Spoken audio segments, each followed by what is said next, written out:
تمام، نبدأ بسم الله. أول حاجة بس السيل بيولوجي بتتكلم، هي مش عبارة عن مادة واحدة، يعني هي كذا مادة محطوطين في مادة واحدة. تمام. فهو بتتكلم بس عن مثلا عن جزء المايكرو، مثلا ده الجزء الأولاني، ده البروكاريوت والإيوكاريوت، ده جزء في المايكرو في بداية المايكرو أصلا. تمام.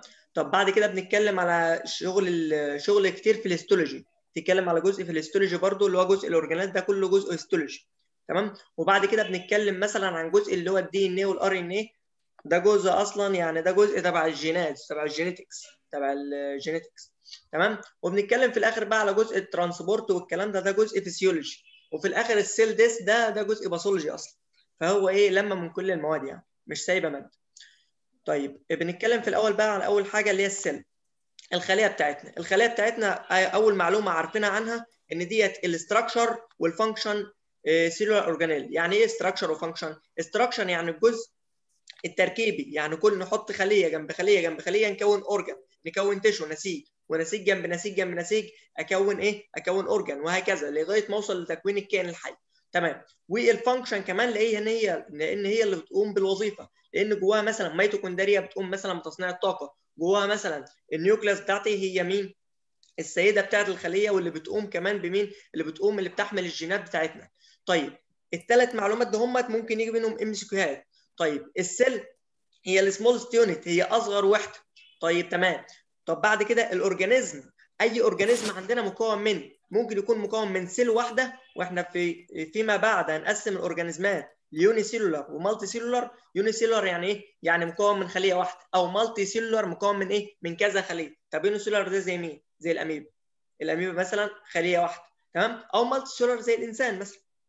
طيب وكمان اي خليه عندنا مصنوعه من خليه اكيد قبلها. تمام. فاحنا عندنا في الاول خالص خليه مثلا زي خلايا الدم بتتصنع من مين، من خليه كبيره اسمها هيماتوبيتيك ستيم سيل. طب الهيماتوبيتيك ستيم سيل دي تعمل ايه؟ الهيماتوبيتيك ستيم سيل ديت بتفرع لفرعين، فرع اسمه ليمفويد وفرع اسمه مايلويد. تمام. انا يمكن بدخل في تفرعات كتير، بس هو يمكن عشان كل السيل مرتبطه ببعضها. طيب هيماتوبيتيك ستيم سيل بتطلع ليمفويد ومايلويد، ودي بتطلع كرات الدم كلها، اللي هي الايه، الار بي سيز، كرات الدم الحمراء والبيضاء والكلام ده كله، زي ما هنقول في محاضره مين، في محاضره البلاد. طيب يبقى الاربع كلمات دول مع انهم كلام سهل خالص، بس ممكن يجي في الام سي كيو. بعد كده احنا قسمنا السيل على حسب حاجتين، يا اما بروكاريوت يا اما ايوكاريوت. طب يعني ايه بروكاريوت يعني ايه ايوكاريوت؟ اولا اي حاجه في الطب احنا بنشتقها منين؟ بنشتقها من لفظ لاتيني. فكاريوت ديت باللاتيني يعني نيوكليوس، يبقى لفظ كاريوت باللاتيني يعني مين؟ يعني نيوكليوس. طيب الكاريوت باللاتيني يعني نيوكليوس. طب ايو دي يعني ايه؟ الفرق بين ايو وبرو، برو ديت جايه من كلمه انجليزي اسمها بريمتيف. بريمتيف يعني ايه؟ يعني بدائي، يعني بدائيه النواه. طب ديت حقيقيه النواه. يبقى احنا دلوقتي عندنا بدائيه النواه وحقيقيه النواه. طب ايه الفرق؟ بصوا اي نيوكليوس من حاجه جنب المايك بس. الولاد الفكره عندنا في النيوكليوس اي نواه عندنا، بصوا ده خليه اهي، دي مثلا خليه. طيب الخلايا دي مثلا لو افترضنا ان عندها نيوكلاس، بصوا الفرق في النيوكلاس عندنا هو النيوكلر ممبرين. يعني ايه نيوكلر ممبرين؟ يعني الغشاء بتاع النواه، الغشاء النووي اللي احنا بنقول عليه، وده احنا هنقول كمان شويه اللي هو دبل لاير من طبقتين. تمام. طالما عندها غشاء نووي يبقى دي ايوكاريوتيك. طب لو ما عندهاش غشاء نووي يبقى دي بروكاريوتيك. خلصت. يبقى البروكاريوتيك ما عندهاش غشاء نووي، بنسميه حاجه اسمها نيوكليويد زي ما هتاخده في المايكرو. تمام. وما عندهاش اي اورجانيل، ما عندهاش اي عضيات. تمام. وسمول ولارج ما عندناش بالكلام ده يعني. تمام. اهم حاجه تعرفها لي ان الايوكاريوت عندها مين؟ عندها نيوكلير ممبرين، فبالتالي عندها ايه؟ عندها ممبرين باود اورجانيل، وعندها ترو نيوكليوس، نواه حقيقيه. طب تمام. بعد كده الاستراكشر بقى، الخليه دي بتتكون من ايه؟ اي خليه عندنا لازم يحيط بيها حاجه من بره كده بنسميها بلازما ممبرين او سيل ممبرين. طب تمام. وجوه ايه؟ وجواها نيوكليوس. احنا عارفين ان الخليه لازم يكون جواها نيوكليوس، وقلنا ان هي تبقى لازم تكون مين؟ لازم تكون ايوكاريوتيك. ايوكاريوتيك يعني ايه؟ يعني نيوكليوس، عندها نيوكليوس. طب تمام. النواه دي وظيفتها ايه؟ هي اللي بتحمل الدي ان ايه، مهمه جدا في الام اس كيو الحته دي. يبقى النواه بتاعت الام دي ان ايه. طيب جواها كمان ايه؟ جواها شويه سيتوبلازم، سائل كده اسمه سيتوبلازم. طب السيتوبلازم ده بيتكون من ايه؟ من الماتريكس. الماتريكس اللي هي الماده اللي هي البطانه كده الارضيه اللي بتحط عليها كل حاجه، والاورجانيلز بقى شويه عضيات. هنقول كمان شويه عندنا ميتوكوندريا، هنقول مثلا عندنا حاجه اسمها رايبوسوم بتاع تصنيع البروتين، هنقول حاجات كتير شويه. تمام. وبايوكيميكال موليكيولز مواد هتاخدها طبعا في البايو اسمها بايوكيميكال موليكيولز. تمام. والاستراكشر بتاع السيل ممكن يجي لك سؤال مثلا في الامتحان يقول لك ايه، قول الاستراكشر بتاع السيل، سؤال نظري يعني، مش سؤال ام سي كيو. ده اول جزء من المحاضره دي. طيب بعد كده اهم جزء بقى فيها هو الاورجانيلز عايزينها عشان تعمل ايه؟ عشان نعمل بروتين سينثيز. بروتين سينثيز دي محاضره لوحده موجوده عندنا، اللي هو عمليه تصنيع البروتين. طيب بنحتاج مين فيها؟ بنحتاج نواه، وبنحتاج اندوبلازميك ريتيكولم، هنقول يعني ايه دلوقتي، ورايبوسوم، وجولجي اباريتس. طيب قبل ما نقسم الكلام ده كله، فانا عاوزكم تعرفوا حاجه مهمه. احنا بنقسم العضيات بتاع الخليه لحاجتين، يا اما ممبرينس يعني عندها ممبرين، يا اما نون ممبرينس ما عندهاش اي ممبرين. طيب الممبرينس اكتب له ورايا كلمه جميل بي، جي ام اي ال بي، واي حاجه ثانيه تبقى نون ممبرينس. تمام.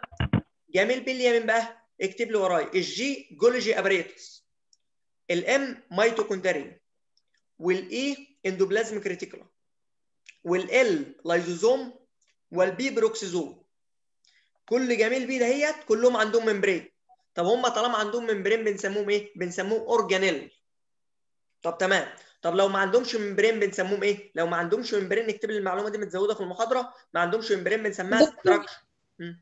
اتفضل. دكتور ينفع تعيد تاني كل رمز معناه ايه؟ تمام. الجي جولجي ابريتس، مم. او جولجي جسم جولجي يعني جولجي بادي. اللي هو الجيولوجي تمام. كومبلكس. جولجي كومبلكس مش فارقه، كلهم واحد. يعني عشان دي الاسماء بس متداوله عندنا. ماشي. الام ميتوكوندريا، والاي اندوبلازميك ريتيكولوم، والال لايزوزوم، والبي بروكسيزوم. في مشكله؟ لا تمام. اي حاجه ثانيه بنسميها ايه؟ اي حاجه ثانيه بنسميها نون ممبرينس. طب النون ممبرينس ليه اسم ثاني؟ ممكن يقول لك في الامتحان ستراكشر، نون ممبرينس ستراكشر، يعني بيسموا لفظ نون ممبرينس ستراكشر. طب الممبرينس بيسموه اورجانيل، عضي. طب تمام، تعالوا ناخدهم بقى مع بعض. انا يمكن مجمعه لكم في جداول، لان لما بشرح يعني هيستولوجي بجمعهم في جداول كده، بحب بيبقوا شكلهم ايه، ملمومين جنب بعض كده، واحسن في المذاكره يعني. طيب الاهم من المذاكره بقى ان احنا هنشوف الصور دلوقتي. اول حاجه النواه. طيب النواه دي شكلها عامل ازاي؟ النواه دي جوه كده اهو. طيب هل النواه دي هي نواه بس؟ لا، ده هي النواه ديت اول حاجه تقول لي ان هي دبل ممبرين.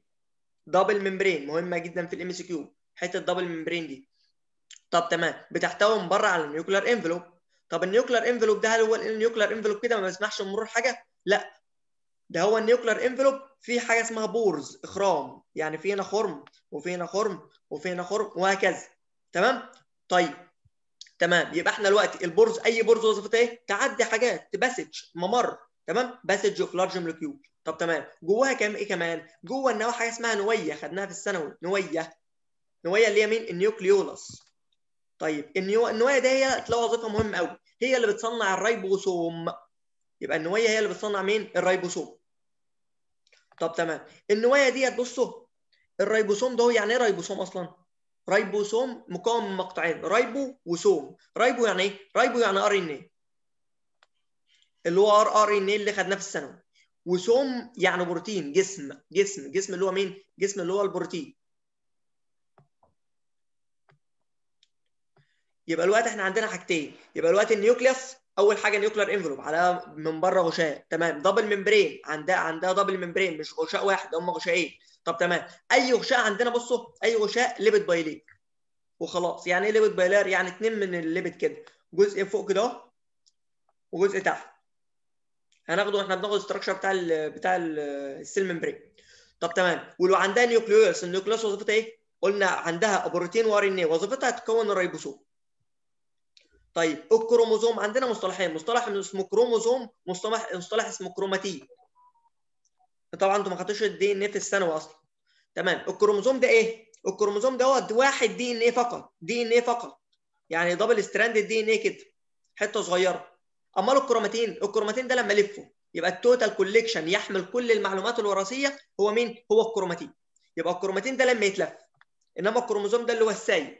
طب هو انهي واحد فيهم يعني هتاخده في الجينيتكس فيما بعد، يعني لو عندكم جينيتكس هتاخده في الجينيتكس ان الكروموزوم دوت هو الاكتف، انما الكروماتين ده الان اكتف. طيب عندنا حاجه اسمها نيوكليوبلازم. ايه النيوكليوبلازم ده؟ اللي هو الغشاء، اللي هو السيتوبلازم بس بتاع النيوكليوس، بنسميه نيوكليوبلازم. في مشكله في الكومبوننت بتاع النيوكليوس؟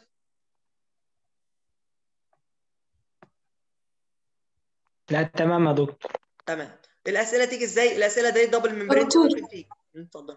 إذا ممكن بس الكروموسوم والكروماتين مرة تانية، إيه الفرق ما بينهم؟ تمام. الكروموزوم ده اهو، ده واحد دي ان ايه فقط. تمام. المفروض اللي مش مكتوب عندكم يعني ان هو واحد دي ان ايه معاه بروتين. تمام. طب البروتين ده اسمه ايه؟ البروتين ده اسمه هيستون. يبقى هو هيستون كده اهوت وملفوف عليه دي ان ايه، واحد دي ان ايه فقط، بنسموه كروموزوم. طب لما يتلف ويتعقد اكتر واكتر واكتر يبقى توتال كوليكشن من كل الدي ان اللي عندنا كله اسميه كروماتين. في مشكله؟ تمام يا دكتور. تمام. ناخد بقى بالمره، طالما خدنا النيوكليس ناخد الفانكشن بتاعتها، ايه الوظيفه بتاعتها؟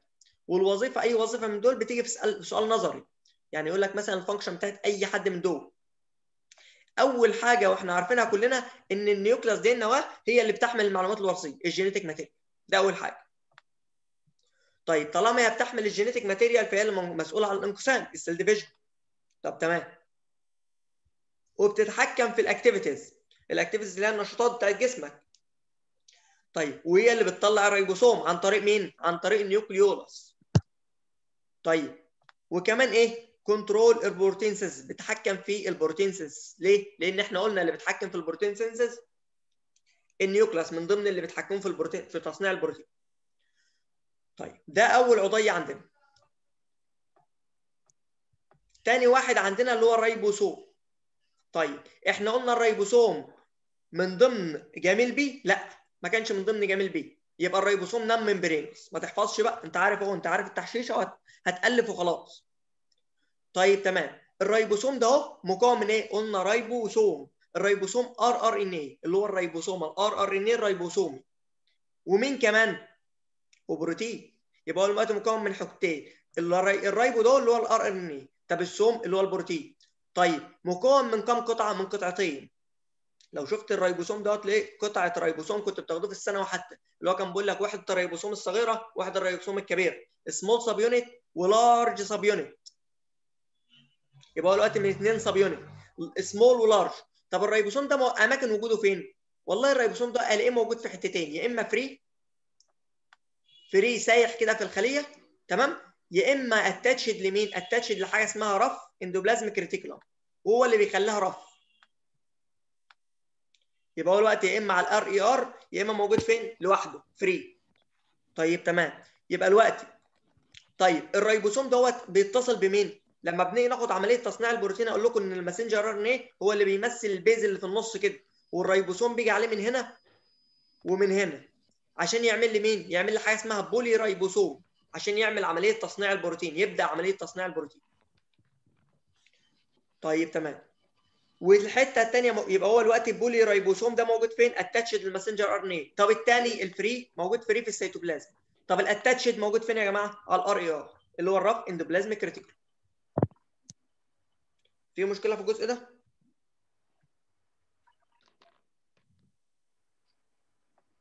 في مشكله يا جماعه؟ لا تمام يا دكتور. لا تمام، شكرا. طيب تمام. نخش بعد كده على الاندوبلازميك ريتيكولم اللي هي الشبكه الاندوبلازميه. دي ممبرينس ولا نون ممبرينس؟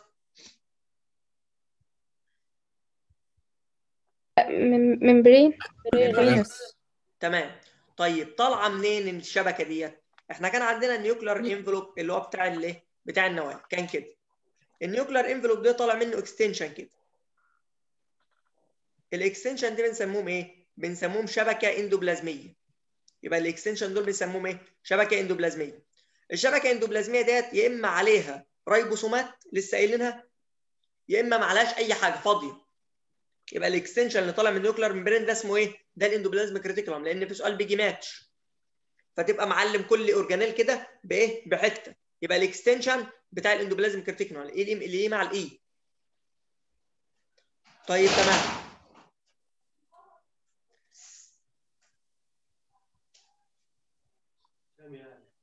بص كده.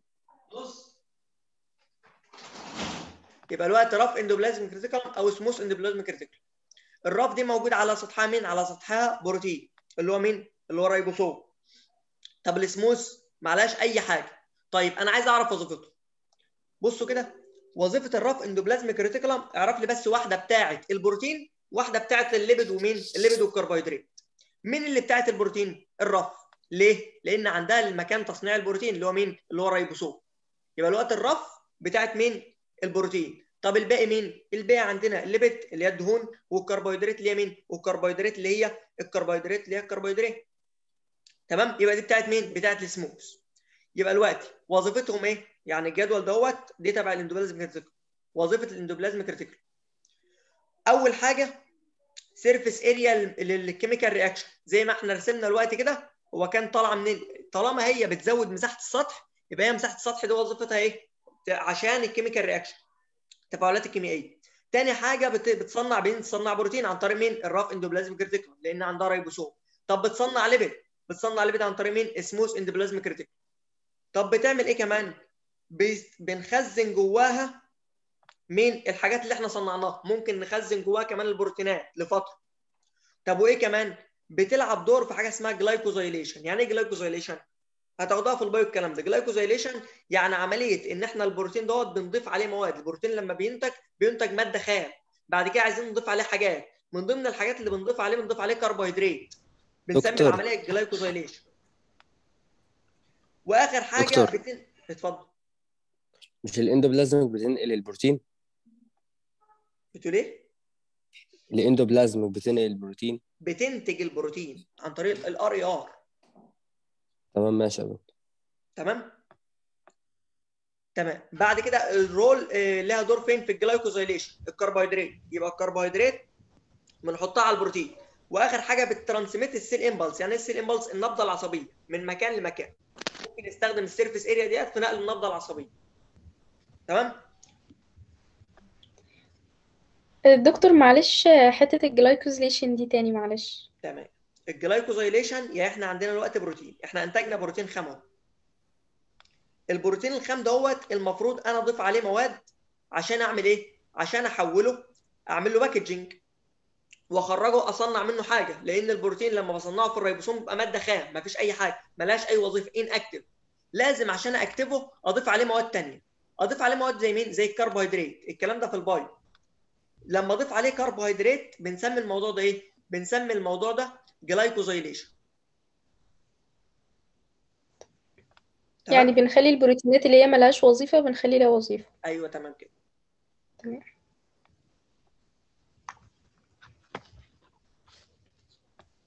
بعد كده الجولجي اباريتس او الجولجي كومبلكس زي ما انتم عاوزين، يعني اكتبوها جولجي كومبلكس. طيب ده مكون ازاي؟ ده بصوا هيبقى مكون كده، عباره عن حاجه اسمها ساكيولز. يعني ايه ساكيولز؟ يعني انابيب متنيه على بعضها كده من 4 ل 10. طيب يبقى ده فولدد ممبرين او انابيب ملتويه كده. تمام. كونتيننج انزيم. جواها مين؟ جواها انزيمات. طيب فينيش البوليبيبتايد والليبيد ديليفرد باي اندوبلازميك ريتيكولم. يعني ايه الكلام ده؟ يعني الاندوبلازميك ريتيكولم دي بتصنع مين؟ على الار اي ار بتصنع البروتين، بعدين ترميه على الجولج. طب الجولج بيحصل فيه ايه؟ ينهي فيه الموضوع كله. فينيش. علمونا على كلمه فينيش ديت عشان لو جالكوا سؤال ماتش هتعرفها بكلمه فينيش دي. يبقى اللي بينهي عنده البوليبيبتايد هو مين؟ هو الجولج اباريتس او الجولج كومبلكس. تمام. وبعدين باكج الفينيشد برودكت في الفيزيكال. طب لما يباكج، لما يحط المكونات جواه يعمل ايه؟ يا اما ينقلها للبلازما ممبرين عشان يطلعها لبره، او هو عايز يموتها فيوديها لمين؟ يوديها لحاجه اسمها اللايزوزوم. واللايزوزوم ده اللي بيموت عندنا، ده المكنه الخلاط بتاعنا اللي بيموت، اللي بيكسر كل حاجه في الجسم. تمام. يبقى الوقت الجلوكوز هنعرفه من كلمه ايه؟ الفينيشد برودكت. الفينيشد برودكت بتروح وبعدين ينقلها في حتتين، ينقلها البلازما ممبرين، ينقلها اللايزوم عشان تتكسر. يا اما تكون لها نفعه ننقلها البلازما ممبرين عشان ننقلها لحته ثانيه نستفيد بيها، يا اما نعمل فيها ايه؟ يا اما ننقلها اللايزوم عشان ندمرها. ده ببساطه. طب دكتور، مش كده الاندوبلازميك ريتيكولم والجيولوجي كومبلكس الاتنين بيعملوا باكجينج؟ يعني هنا بيعملوا كولكتنج وستورنج برضو تمام، للبرودكتس. ما دي بتكولكت وستور وبعدين ترميها على مين؟ على الجولوجي. والاثنين كمان مشتركين في عمليه الجلايكوزايليشن، هنقولها دلوقتي في الجولوجي. طيب تمام، ناخد بقى الفانكشن بتاعت مين؟ بتاع الجولوجي. اول حاجه بيعمل موديفيكيشن للبروتين. موديفيكيشن يعني ايه؟ تعديلات على البروتين. احنا قلنا بيطلع خام فلازم اعدل فيه. اعدل فيه ازاي؟ اضيف عليه جلوكوز اللي هو الكربوهيدرات، جلايكوزايليشن. اضيف عليه فوسفات اسميها فوسفوريليشن. اكسره، او ممكن اكسره عشان ايه؟ عشان استفيد منه. طب ده ايه ده؟ طب انت بتقول لي هتكسره عشان تستفيد منه، اقول لك لان في حاجات اسمها اول ما بتطلع زي الهرمون مثلا، عارفين الانسولين؟ الانسولين بيستخدم في مرضى السكر. ده بروتين بيطلع من جوه الخليه. من جوه مين؟ من جوه البنكرياس اللي بيطلعه. طيب البروتين ده بينتج ازاي؟ البروتين ده بيبقى عباره عن 120 امينو اسيد. 120 امينو اسيد ماسكين في بعض بحلقه كده. بنسميه في الاول برو انسولين. يعني ايه برو انسولين؟ لانه بيطلع ان اكتف، ما يبقاش شغال اصلا. طب وبعدين يروح على الجولوجي يعمل في ايه؟ الجولوجي يكسر حته منه، يعني يجي في الحته اللي في النص دي ويكسرها. بدل ما هو 120 بيوصل ل 100 بولي بيبتايد. لما يبقى 100 بولي بيبتايد في الحاله دي بيبقى اكتف. يقدر يعمل ايه؟ يقدر يقلل الجلوكوز في الدم زي ما هو بيعمل الوظيفه بتاعته.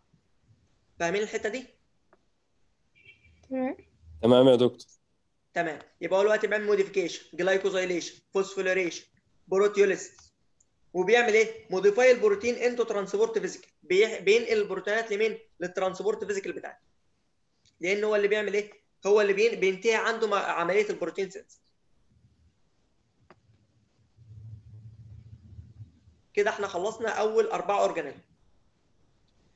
في اذر اورجانيل بقى اللي هم مين؟ الميتوكوندريا واللايزوزوم والبيروكسيزوم.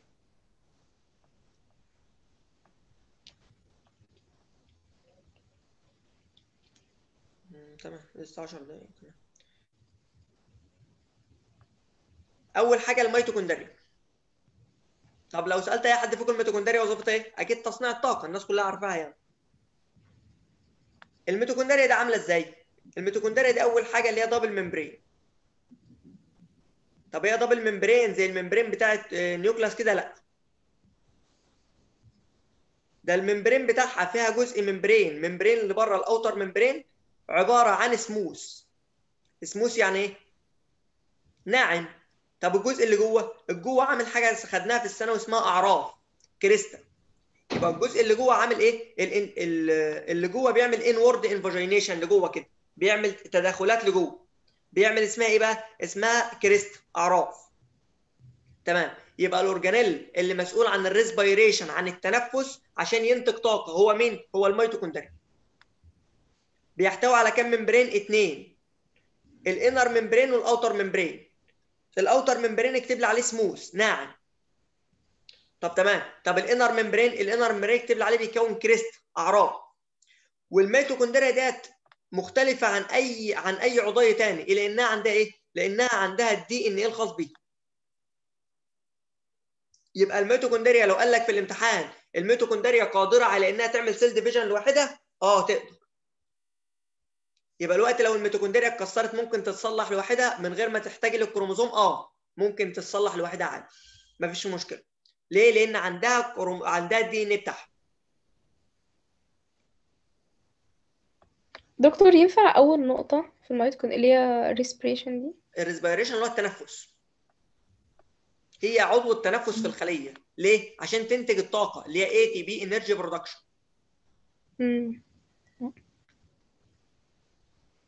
تمام. طب الفانكشن بتاعتها بقى، اول حاجه بتنتج الطاقه عن طريق مين؟ عن طريق اللي هي عندها مين؟ عن طريق اللي هي عندها انزيمات التنفس، فتقدر تقوم بمين؟ تقوم بانتاج الطاقه. طيب الاوتر ممبرين كنترول الباسج اوف كيميكالز. الاوتر ممبرين اللي بره هو اللي بيعدي المواد. طب الانر ممبرين قلنا بيعمل انورد انفاجينيشن، وممكن تيجي لك في الامتحان اوت وورد وانت ما تاخدش بالك من الكلمه، بس يغير لك في كلمه واحده اللي هو انورد، يبقى اللي جوه الانر هو اللي بيعمل انورد، يعمل لك حاجه اسمها كريست، اعراف. طب الاعراف دي بتعمل ايه؟ بتزود مساحه السطح. طب لما تزود مساحه السطح، لما تزود مساحه السطح اقدر الانزيمات كلها تشتغل بكفاءه. لما تشتغل بكفاءه تعمل حاجه اسمها اوكسيديتيف فوسفوريليشن، حاجه اسمها فسفره تاكسديه، عشان ننتج مين؟ وحاجه اسمها كريبس سايكل. دول الاثنين ايه؟ دول الاثنين حاجات هتاخدها في البايو، تمام؟ دول وظيفتهم ايه؟ عشان نصنع الاي تي بي. الاي تي بي دي كانت بتصنع عن طريق دوره اسمها دوره كريبس، اللي هي كريبس سايكل. طيب تاني رول ليها اللي يقول لك لها رول از اندبندنت يونت. يعني ايه اندبندنت يونت؟ كوحده مستقله. يعني ايه وحده مستقله؟ يعني تقدر تنقسم لوحدها. ليه؟ لان عندها الميتوكوندريا الدي ان ايه والريبوسوم، فتقدر تنقسم. تمام؟ سيلف ريبليكيت، سيلف ديفايد.